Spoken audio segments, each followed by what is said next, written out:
you. Can you hear me okay? Yeah, but your face is really dark. I It can't. is. It's because I'm Mexican. Okay, no, let me turn on the light then since my face is really dark. Give me one Yeah, second. I want to see your facial expression. Awesome.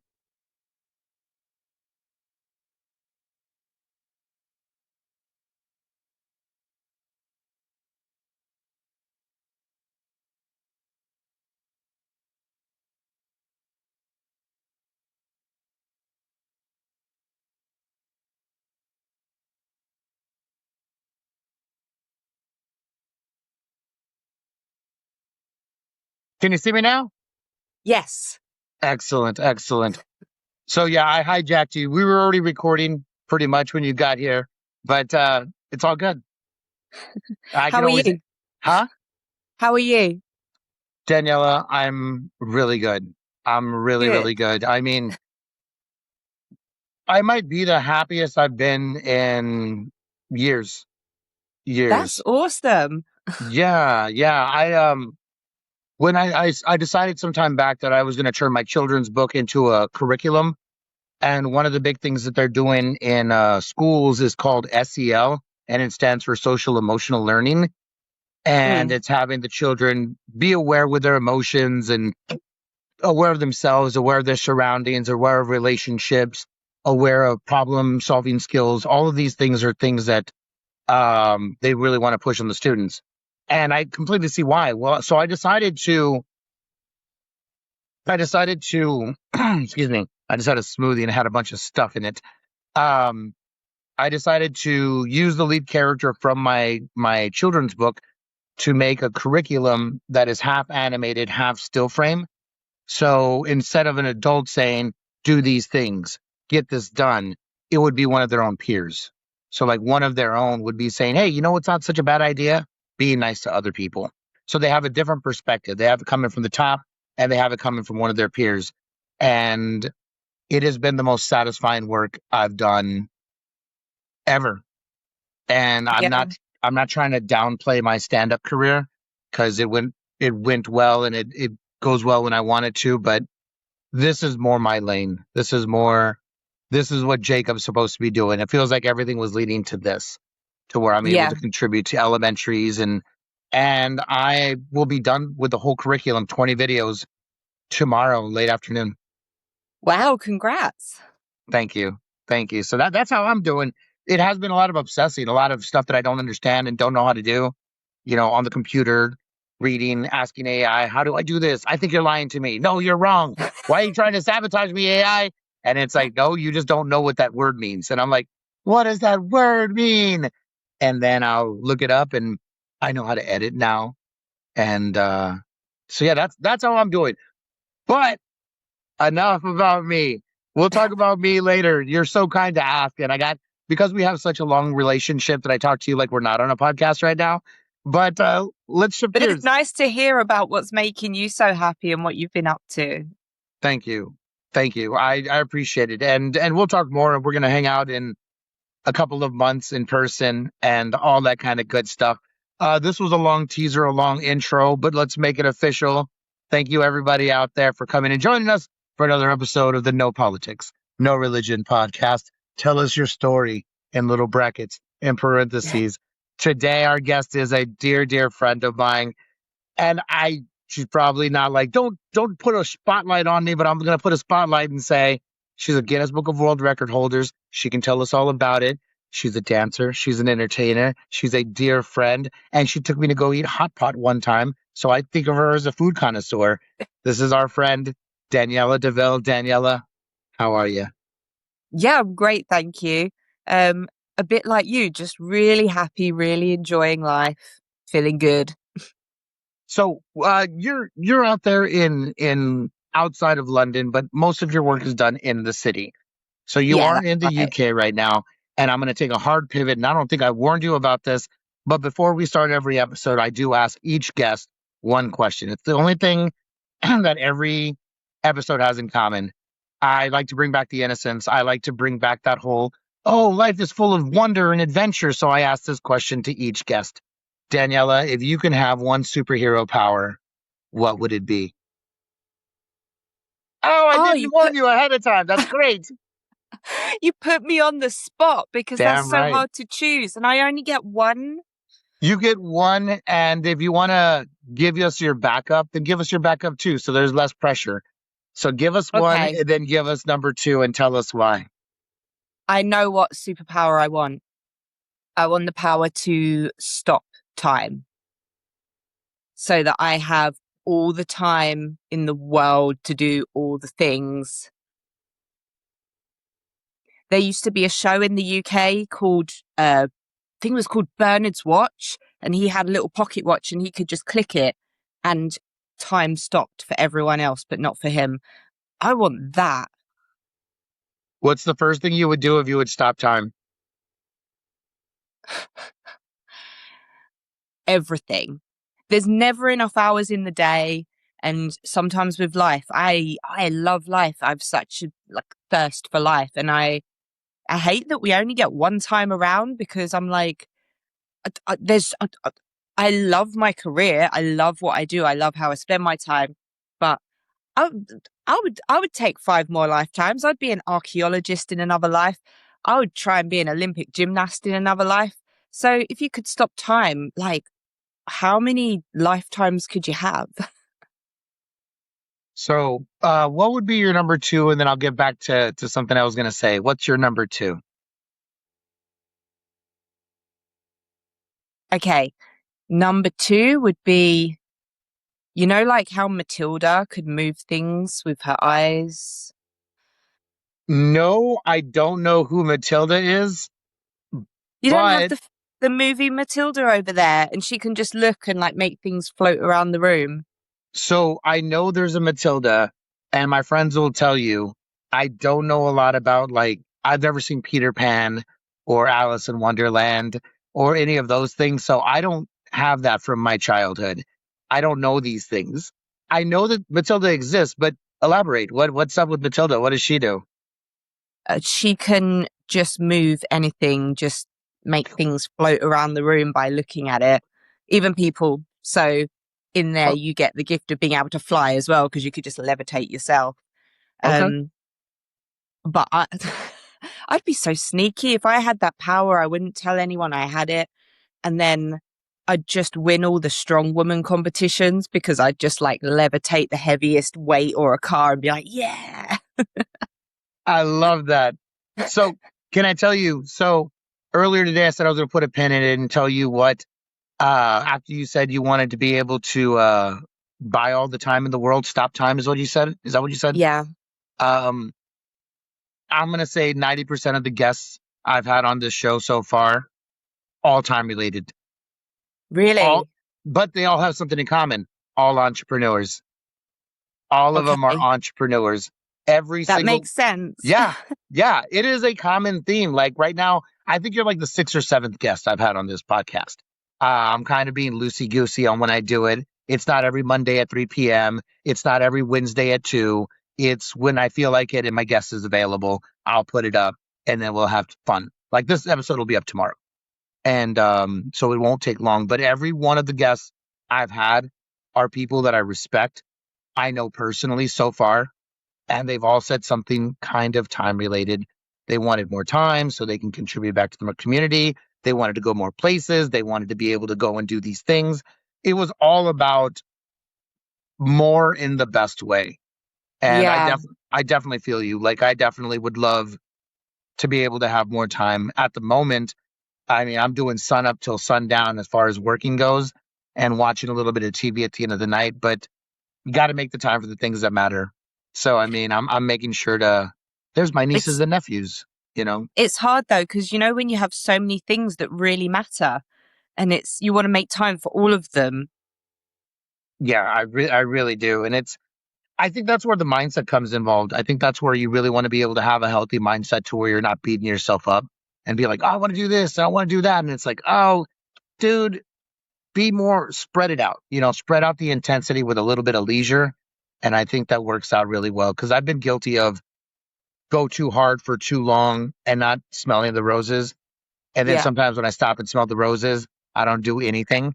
You know, so I'm like, Yeah. I got to find a balance.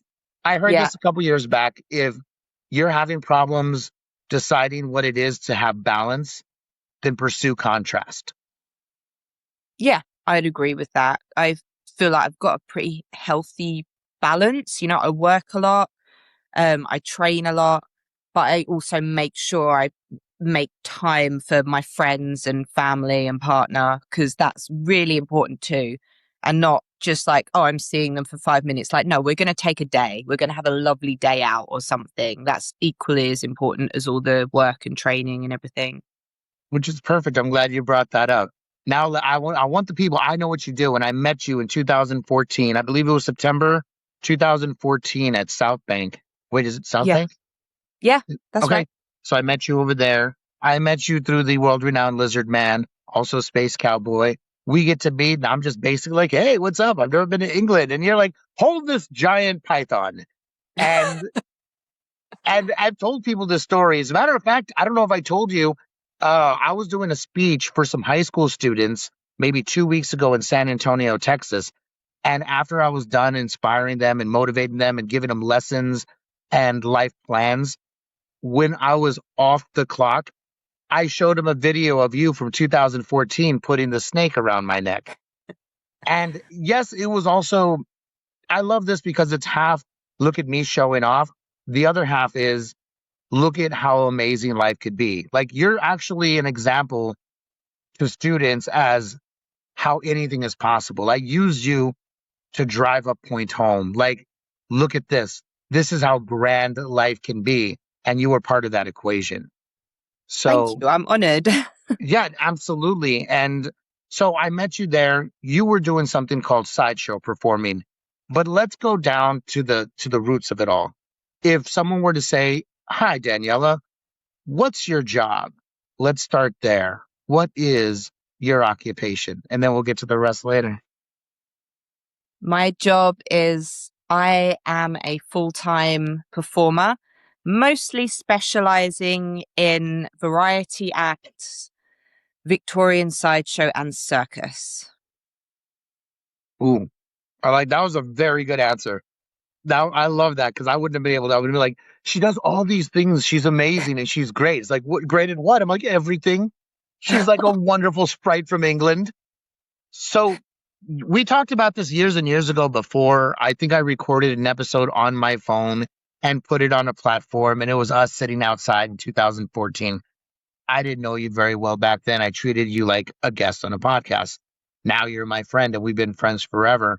So you grew up outside of England, and I guess I'm kind of curious too. What were the roots of the beginning like for Daniela Deville? What is Daniela Deville doing at 7 years of age, 10 years of age, 12 years of age, 15 till current day? What got you on this path? Because if memory serves, you were a dancer initially, right? Yeah, I was mainly dance was my passion growing up. Um, Also loved acting as well. Enjoyed singing, not the best at it. Give it a good shot. Um, so always dancing, like always had huge passion for dancing. Knew from literally the age of 4, I need to work in entertainment. That's like all I want in the world, more than anything. Like no other dreams in the world than I just need to work in entertainment. I didn't mind what I do, whether I went around the dance route, the acting route, anything. I just need to be on stage. And something that really steered to the direction I wanted to go in. I saw a show called The Circus of Horrors. I saw it when I was about 13, and it was the coolest thing I had ever seen. It was these crazy, dangerous circus acts on stage, but they performed to a live rock band. So it's just all the cool things mushed into one. And I was like, oh, that this could be an option. You can do crazy circus stuff while on stage with cool rock music. Like, okay, that's a path I want to steer towards.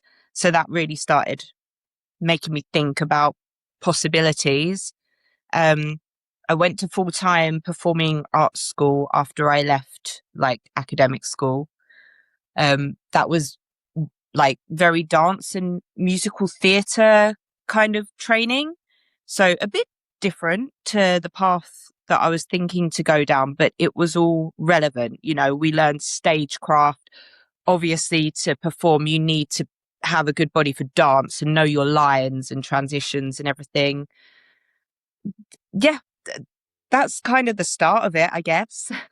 So when you said you went to like a performance art school, what level, how old were you? Because America and England do it different. I think you all call it primary school. We call it elementary.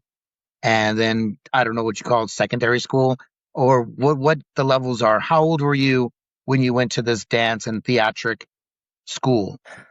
Um, I finished my A levels. What's A levels?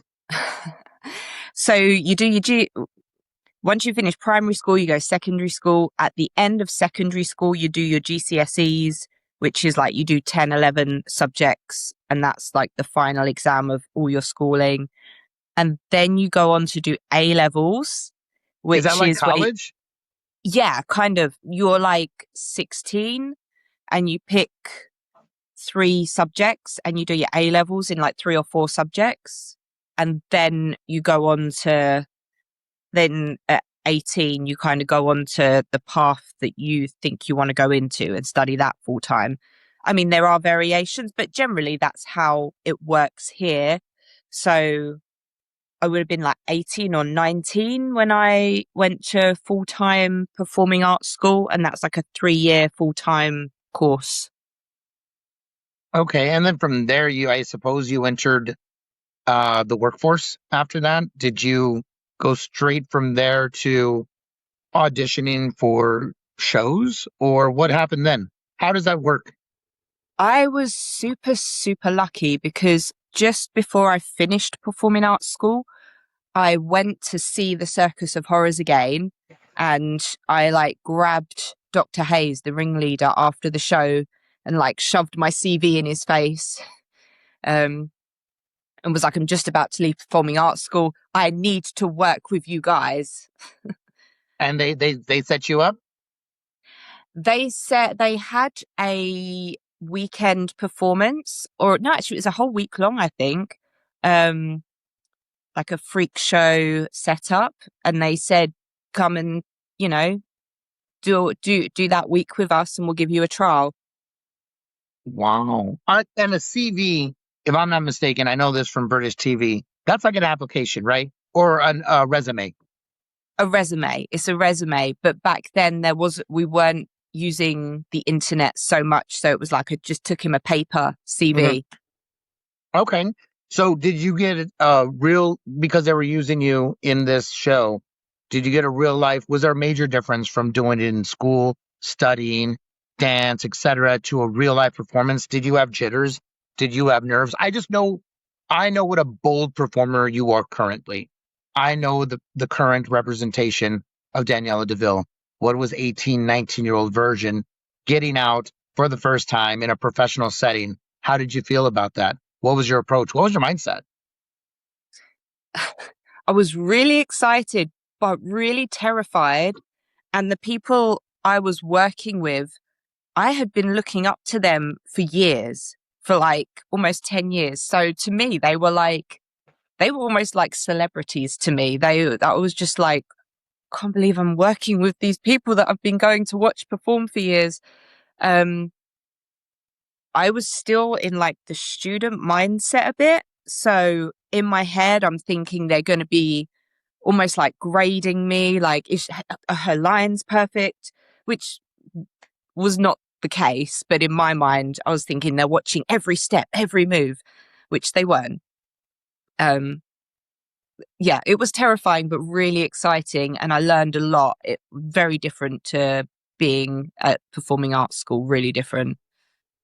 Is there a time in particular in this pursuit of entertainment, dance, sideshow, circus? Did you have a moment where you were just like, oh no, that didn't work out? That was rough. No, I, there's a lot of stuff I've rehearsed off stage but I've figured out this doesn't quite work before I take it to the stage. I would never take something on stage that I wasn't pretty sure about. I think the worst thing that ever happened live was I got stuck in a straitjacket once on stage. I was like, I'm not joking. I can't get out. So that's insane.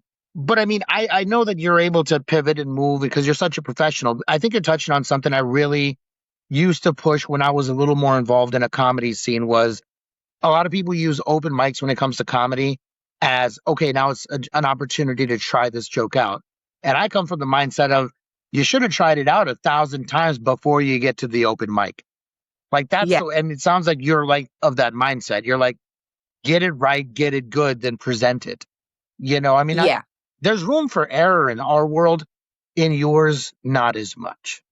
You know, Mm.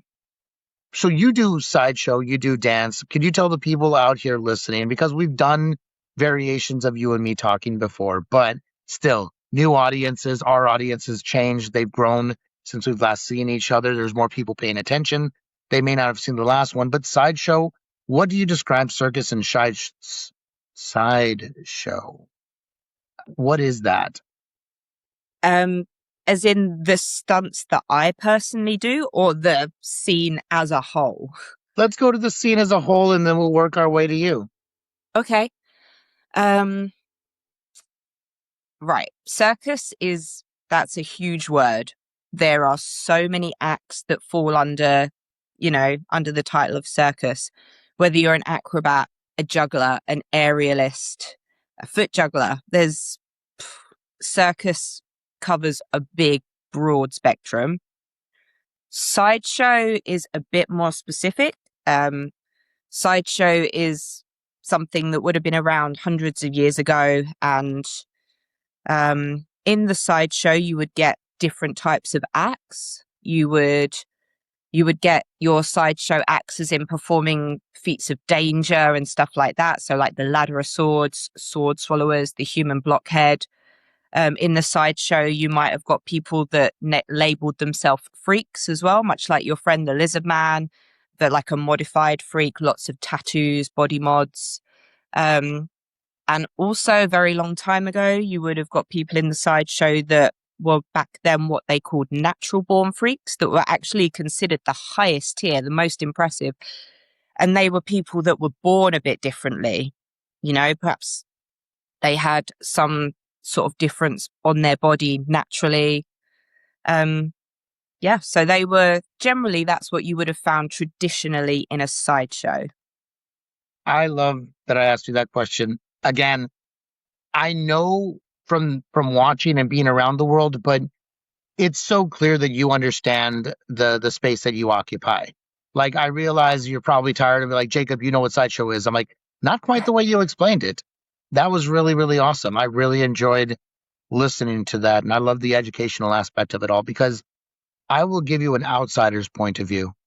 You're Okay. inside the belly of the beast. And I do love that. So you made the transition from doing dance and performance. What was the first sideshow? And I'm saying sideshow loosely because there might have been some carryover between what you did and what sideshow is. You might be blending the arts. But what was the first sideshow feat that you committed yourself to? The first sideshow act that I did was the Bed of Nails.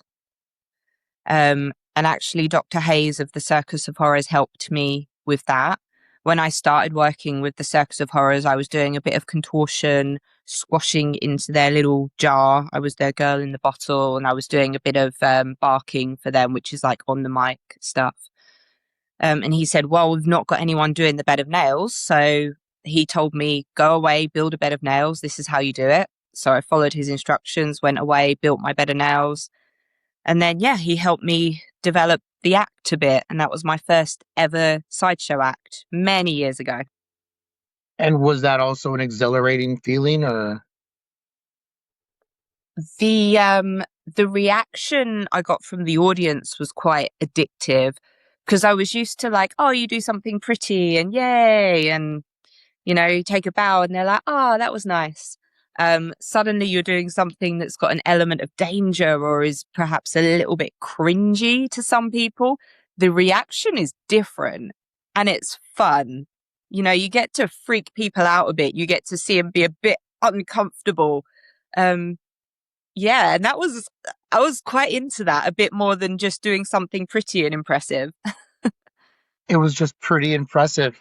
What is it that you pursue when you come with I don't want to say a new bid, but something that's new to you, something that you're pursuing? What is it, the criteria, I suppose? You as an artist, you decide, I want to do the 5 finger death punch. I'm making that up. But what makes you decide you're going to do that thing? I usually decide based on two things. If I think about it and it excites me and I feel passionate about learning it, and I think, yeah, that would be really exciting. And also, I try and choose things that there is either none or very, very few people doing. So, for example, uh after COVID and the lockdown, I was like, I want to rebrand, I want to do something, I want to come back and be like something totally different. And that was when I decided I'm going to come back as a strong woman because really not many women working in the circus and sideshow world doing strong woman stuff. I mean, there are some cool ones out there, but there's really not a lot. So that quite excited me that I was like, wow, like, especially in the London scene, there's not really anyone doing traditional circus strongwoman. So that was how I decided that one. But that took quite a lot longer to get to than I thought it would, but it made it even more satisfying when I got there. I'll tell you this. I show your picture and your video to people more than you think I do. Like, I mean, you're so far away. It's hard for me to represent you. And I do have something I'm working on. Hopefully, I can get you over here. And I'm pursuing that. And I'll talk to you off of this about that for a little bit. But yeah, I show your picture and I show you doing the feats of strength quite often. And it's a point of pride for me. Like, I'm so proud of you because you can't, you can't fake strength. You know, No. the strength that you've acquired, the work that you put into. I'm such a big fan of people who dedicate themselves to something. My mom at this point, you've said hi to her. She said hi to you enough. She's like, come join us and come bike riding, Daniela. And you're just like, I'll be bike riding with you soon. Like, you're almost like into the family already. Oh, And I brag about you a lot. I really do because I'm just such a fan personally of dedication. Like, I looked at an old picture of you. And yes, always an attractive woman, but you got those pudgy cheeks. You look like you still got that baby fat, and now you're ripped AF. I saw you doing, what is it, pull-ups with an empty keg or a small keg, or a beer keg hanging off me. Yeah. you can't fake that. No, Like, you can't.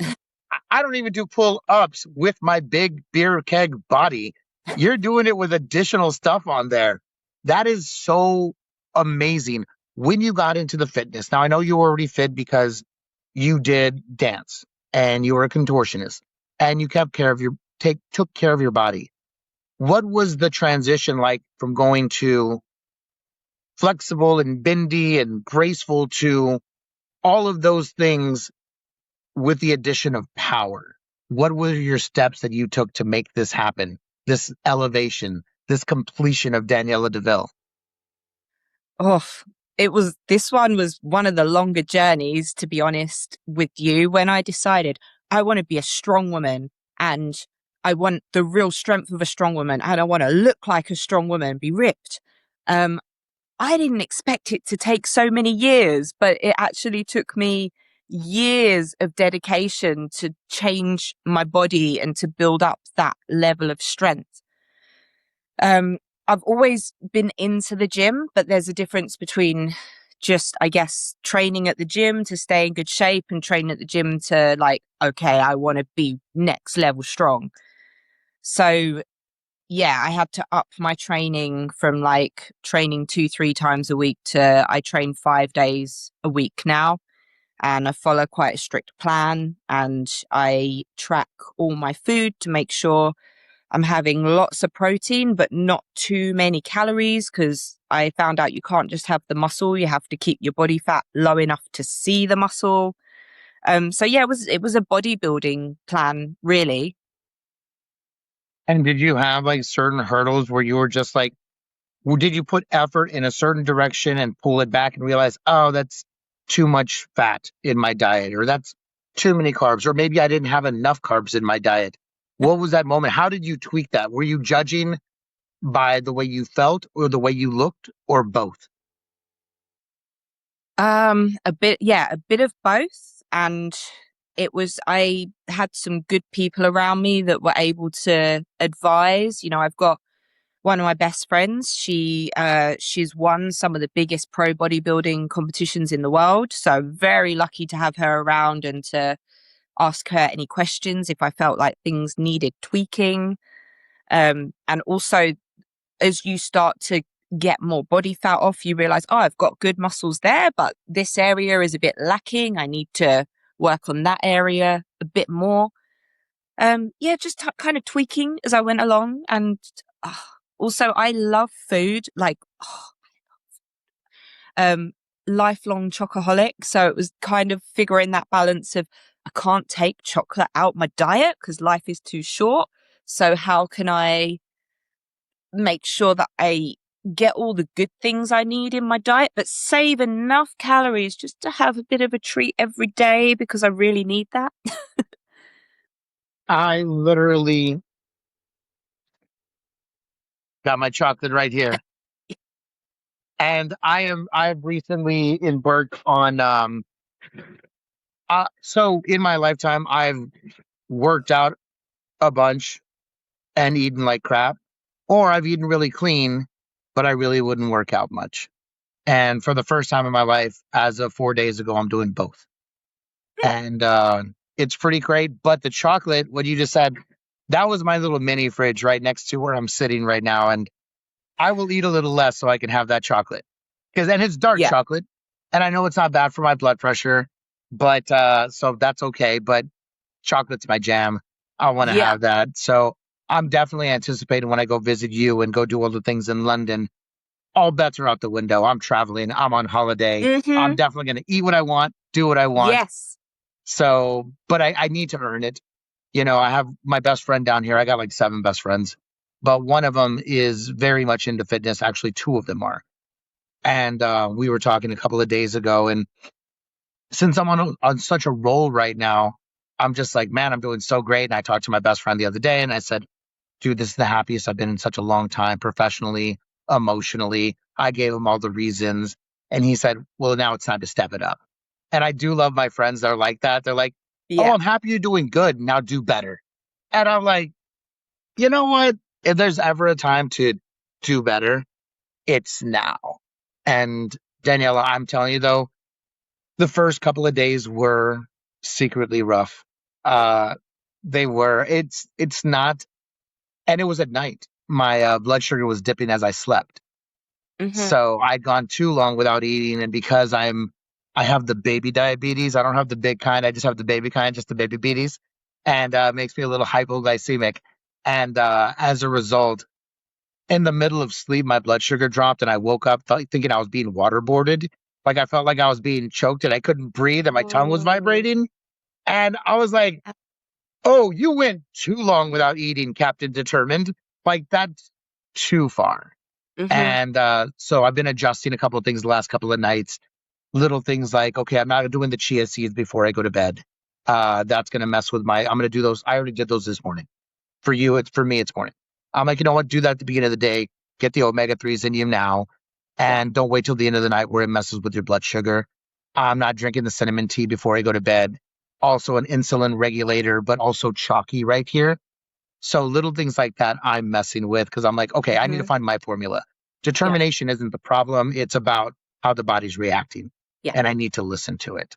Yeah.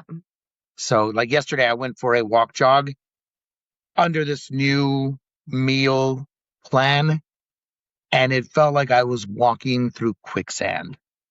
Yeah. And I was like, okay, I reached out to my phone. I'm like, okay, AI, what's going on? This is what I'm doing. By the way, I'm like on board with AI. Just for the record, I am so here for it. I'm using it as a tool. There's no replacing the soul, the human thing, but I'm definitely being like, help me out here. What's up? Answer this question. I need this now. I'm 48 years old. I weighed this much. I'm this tall. What's up? And it's all like, this is what's up. So I'm using it like that, and it's being very Hmm. helpful. And it told me basically like, hey man, you're gonna feel a little off for the next few days. And I'm like, okay, as long as I know that's normal. And it's Yeah. like, you don't have to push as hard. And I'm like, Hmm. okay, because yesterday was rough, Daniela. Yesterday was rough, but I got plans. I don't want my knees to get in the way when I go to London next time. I don't want to be like, my Yeah. knees are hurting. So I got plans for that. So I want to go back to you because I went off on a tangent because we're talking and we're friends. But you got your workout regimen. You took you a little bit longer to get to where you got to get. What you don't give us the secret sauce, but when did you decide that you wanted to go and try to break a world record for the Guinness Book of World Records by bending a frying pan? What made you set your sights on that? I mean, as you know, I like to collect Guinness World Records. That's a bit of a hobby that I have. And I was so proud of where I got to being a strong woman because it took me so many years to get to where I wanted to be. And to be honest, I still feel like I want to push it more. I still want to gain more strength. But I felt so proud of this journey that I'd been on. I was like, I need a strong woman Guinness World Record to mark this part of my life. Um, and I started looking into a lot of the strength records, and they are they are tough. I tried to break the record for the most frying pans rolled in, I think it was a minute. Um, and the women that have already set that, wow, like it's already set super high. I tried it with Guinness. I think I did two attempts and I was one pound behind, but I couldn't. So hats off to the women that have already set that record because yeah, they did really good. um, yeah, and then I started looking at pull up records, and again, hats off to the women that have set them. They are set really high. Um, but no one had set the female record for the tightest roll of a pan.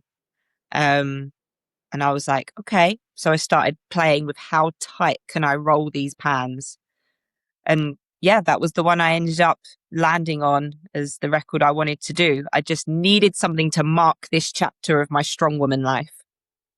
I love this story for more reasons than the fact that I'm proud of you, but I think it's a testament to the human spirit, and I think a lot of people out there, yeah, I know a lot of people out there say I want to get this thing, and then they stop after the first failure or after the first time they fall, and they're just like, it's not meant to be. But I love the fact that you, someone so accomplished who has a literal Guinness Book of World Record to your name. How many do you have? You have more than one.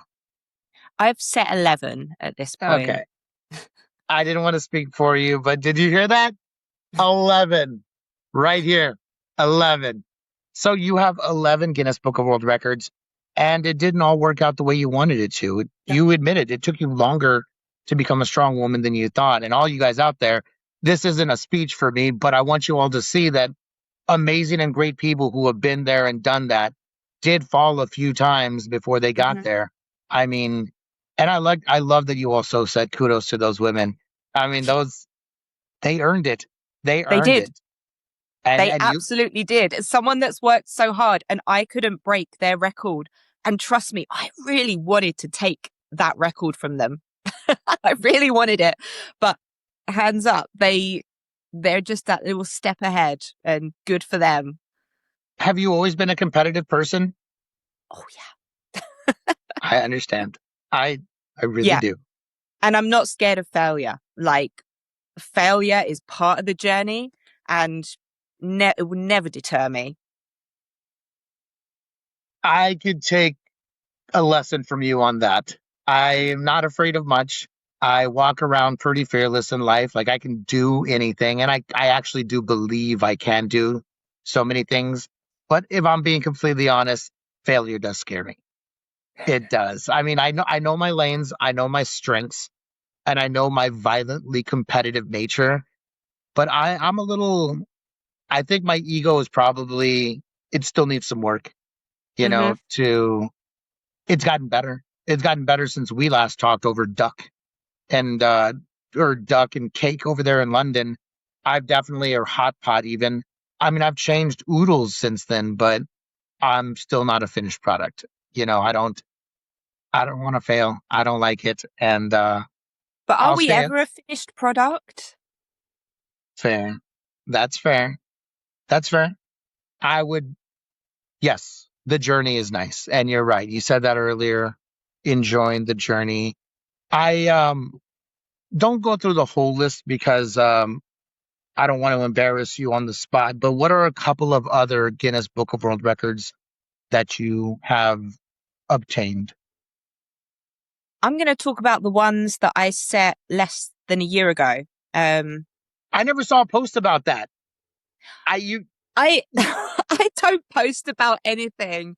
I know I've Um, been sitting there waiting to be a proud friend, and I've just been waiting. You're like, I can't say anything yet. It hasn't been marked official. And I'm just sitting there by my phone, just waiting for it to upload. I'm exaggerating. And then I pull it down, upload. Where's Daniela? Is she here yet? And then you just moved on with your life.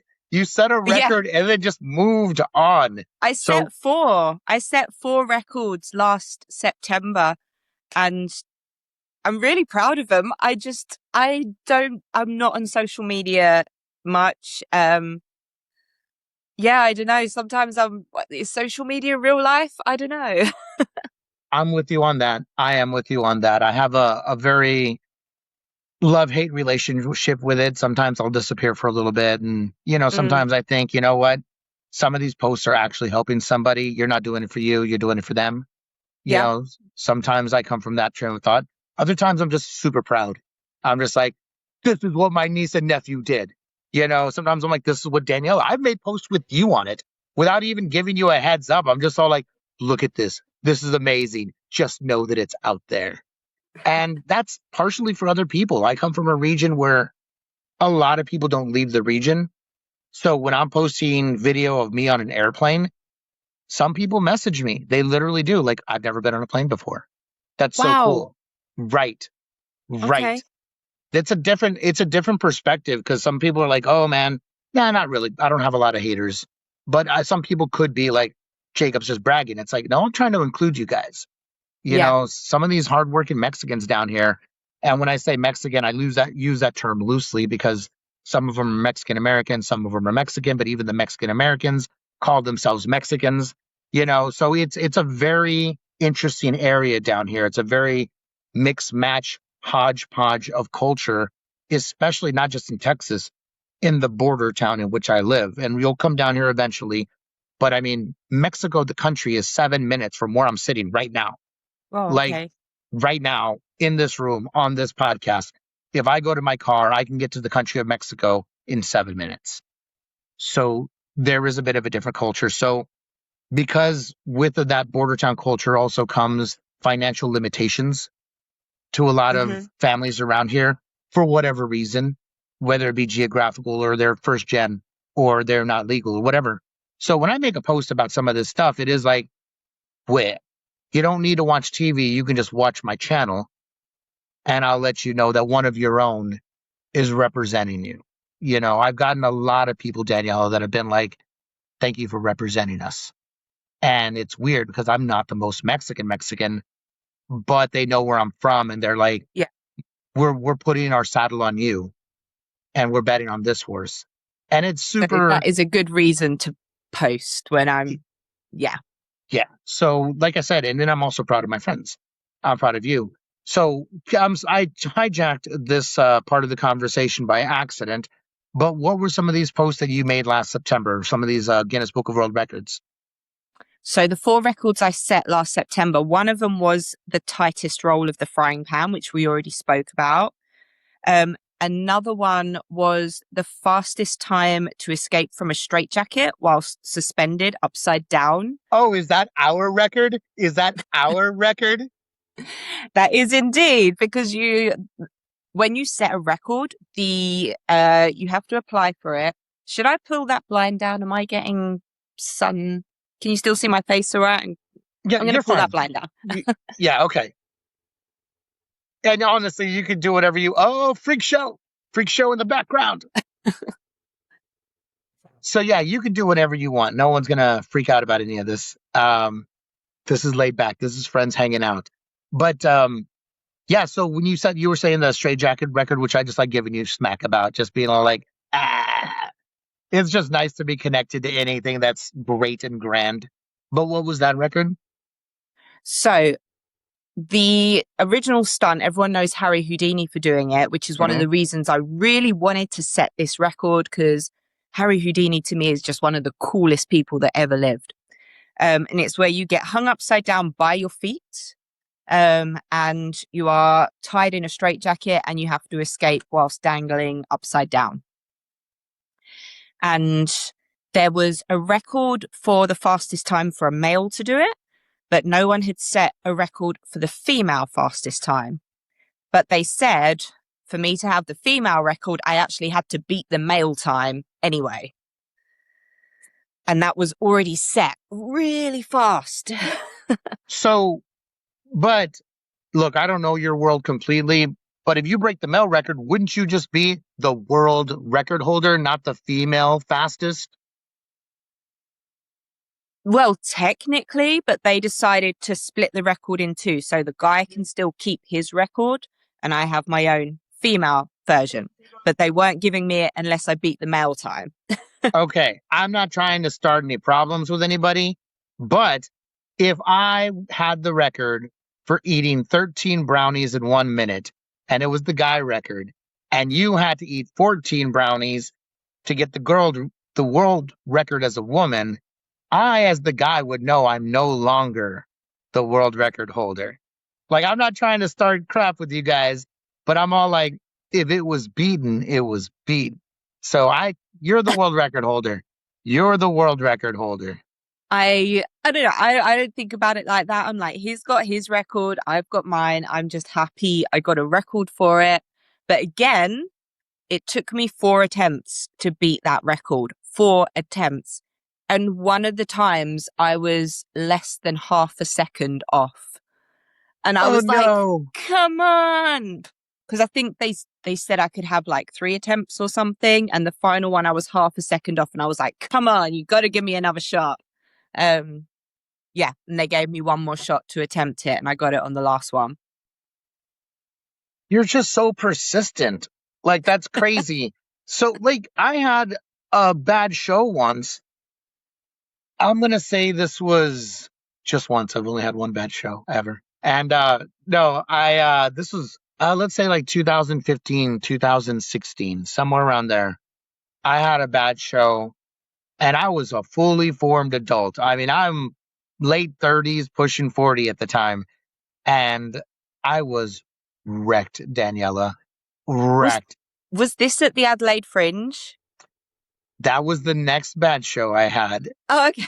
That was the next, yeah. Oh, well, both of them, one of them, they both came with circumstance, but I like how you just kept going. And I did, but it took a little while for me to get back up on my feet and recover from the blow where I just like let down society, humanity, all of my friends and family. And both of them came with a reason. And one reason was I didn't know I was performing that day. The other reason was, speaking of what we're just talking about, it was a Hispanic driven comedy show and they were only booking Hispanics. And I normally don't do stuff like that, but I said, hey, why not? So I Yeah. said yes to this all Hispanic show when none of my material is Latin based. And that's a story for another time. But I ended up having a bit of an identity crisis in the middle of performing because it was in Oh, Austin, a notoriously white town, but all of the comics were Hispanic and half the crowd was Hispanic and the other half was Austin.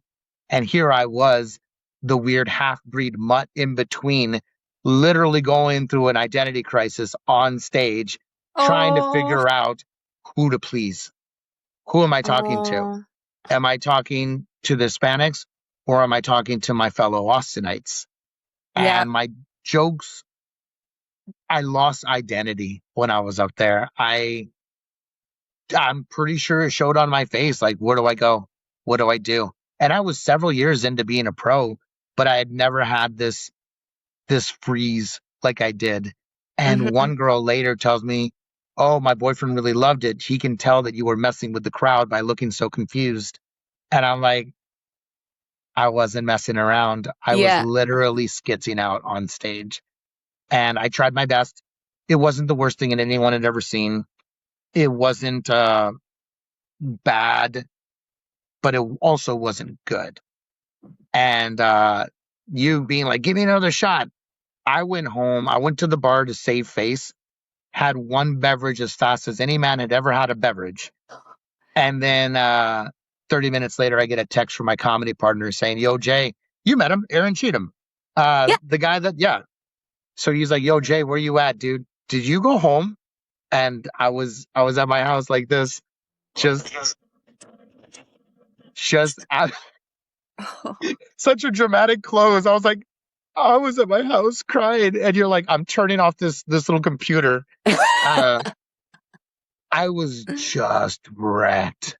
And yeah, the next day was full of piss and vinegar. So on your second attempts, what are you feeling on that? Because I know I feel, and I know this may not be the appropriate feeling. I know I feel unbelievable rage when I fall down and I get back up. It's absolute blinding red hot sun fire condensed lava into a single beam rage. And as a comic, that's crazy. But that's what gets me to the next set. And I Okay. have, so what gets you back on that horse? And to be clear, I don't want the rage, but it's what it is. It's Yeah, just what it is. I don't feel the rage like that. I just feel like I think because with that record, I was so close and I just, when you're like, I'm gonna get it, I'm gonna get it. You got to give me a lump. Like, yeah, I didn't feel rage. I guess I felt almost a bit like, just come on, like I can do this. I know I can do this. I just need to keep trying. Yeah. Okay, that's awesome. I want to destroy things and everyone in front of me. Like I want to make the audience rue the day they ever cheered for someone else. Like that's I'm all like, you're gonna regret this. And they're like, what? Why? We're here to laugh. And I'm like, oh, and you're gonna laugh really hard. Like I'm like, you're gonna laugh so effing hard. Like going to the French thing. That's what the French thing was when I didn't do so well there, was I ended up taking 3 days off, going to licking my wounds, feeling sorry for myself, watching all these other comedians from around the world. I remember where they were from. It was at an Irish pub, and it was an Irishman, a Scotsman, a Brit, an Australian. And I watched all of their cadence and I listened to their rhythms and I just rained man out on everybody. And then I went in to my set angry AF. And like in my mind, it was a blowtorch. I mean, I was scorching them down. And but I was able to last minute convert all of that energy into like a last minute click of joy, a last minute click. I think it's harnessing a certain level, a certain vibration, and then Mm. last minute flipping the switch and doing everything good with what once was bad. And then you're like, now I'm going to love you harder than anyone's ever loved you. I'm going to do all these things. And yeah, that was the French over there. And we are running a little short on time. We can just do it on another episode. Because I know you have places to be, and over there for you, it's mid-afternoon. That's so crazy because it's early in the morning for me. And Yeah, it's 4:30 p.m. over here. yeah, it's 10:30 over here. Um, when right now you have some big things coming up. Are you allowed to announce that, or are we just on pins and needles? Don't do anything you're not supposed to do. I don't think. I can Okay. talk about it just yet. But on the Uh, next episode, On the next episode, what's going on with you in the next 3 months? Like, what does Daniela DeVille have? I know you perform on the West End, right? Is that hmm still correct? yep, yeah, Which, I'm still at the Phoenix Arts Club um, most weeks. Have a local residency as well near where I live in Kent, at a place called Moo. Um, yeah, for the next 3 months, it'll be I'm in my residencies. I'm doing a lot of one-off shows here and there as well. It's, I'll be honest, the art scene right now in the UK is struggling a bit. People are struggling a bit for money. Ticket sales everywhere are a bit down. So right now, I feel like all the performers are in survival mode a little bit. We're all trying to keep things going, keep enough shows running to keep everyone in work. Um, yeah, performers are really having to look out for each other at the moment. I will say this, speaking of performers looking out for each other, you looked out for me and Aaron Cheatham the last time we went to go watch you perform and you put us on the will call. We were on the list. Made me quite excited to this day. Do me a favor. You know I think you're great. Aaron Cheatham thinks you're great. I think you're a powerhouse on wheels. I mean, what you do is just so fantastic, and your dedication shines through when you perform.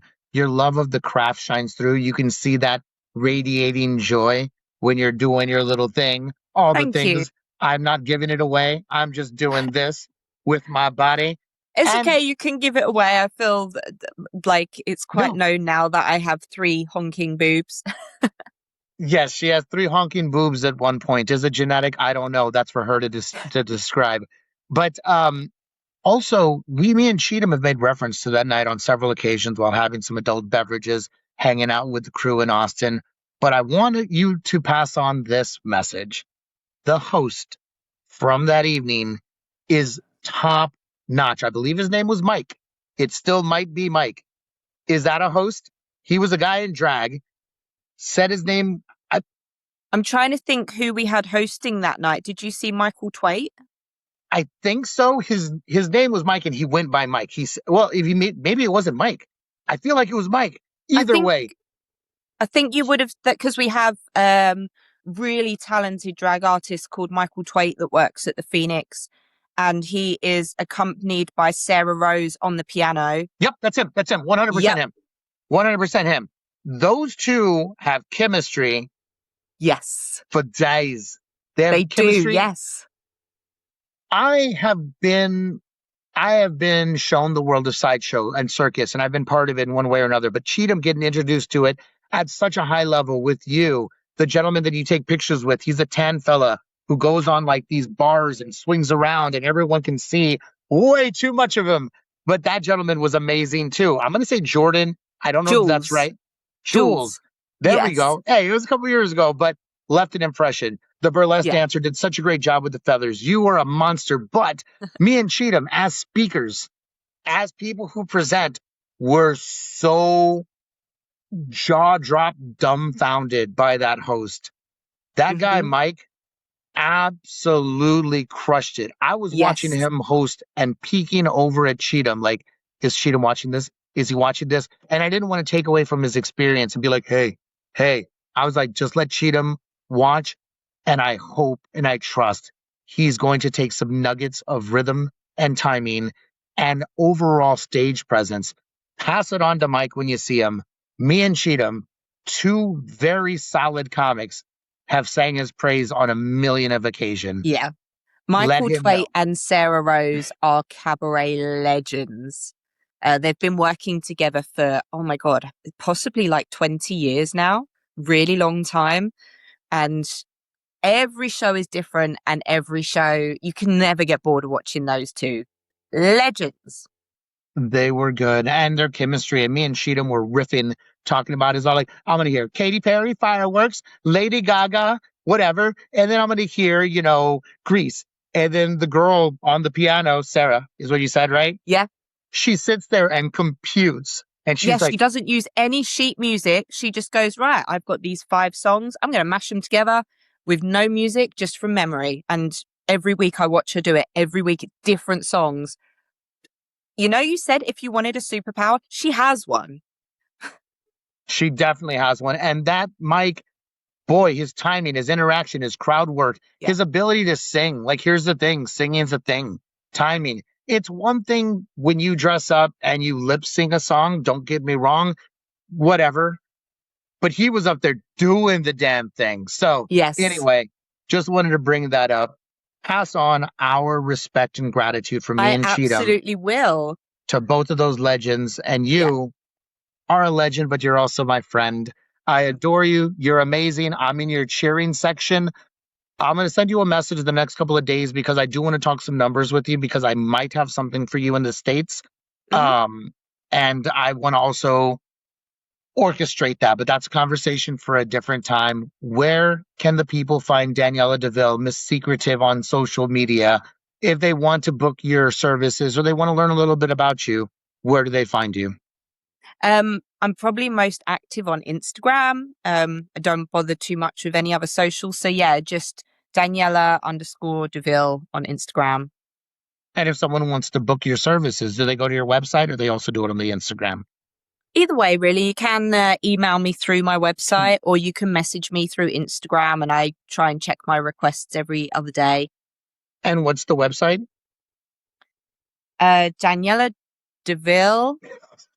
DanielaDeville.co.uk, I believe. You know what? And if it's not, you look up Daniela DeVille, you Google it, Yeah, you can her just Google it. information will I'm pop easy up. to find. Yeah, It's not I think the main thing people make the mistake, it's Deville is D''Ville, not DE Ville, D''Ville. perfect. Perfect. Well, Daniela, thanks for coming out and hanging out with me. It was good just catching up. It was lovely, and I'm looking forward to seeing you in London very soon. It's going to be so much fun. I'm looking forward to chilling and hanging out and all that kind of good stuff. Until next time, everybody, on behalf of Daniela DeVille, it's me, your favorite JJG. Keep being awesome. Don't start going for your goals. Don't stop. Don't start. Don't start. Don't start your goals. No, don't stop. And keep shining. Thanks, Daniela. I'll see y'all later. Thanks for having me on. Bye.